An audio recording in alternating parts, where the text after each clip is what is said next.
जय वाघेला के बच्चे आजा।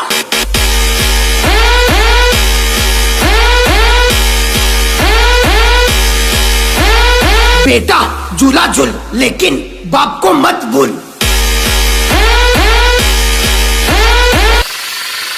लोग नाम सुन के पहचान जाते हैं।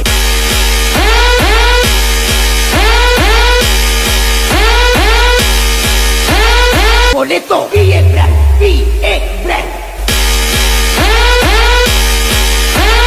તમ તમારે જેટલા તમારા હગા વાલા હોય એને લેતા આવજો, એટલે મનની મનમાં ન રહી જાય।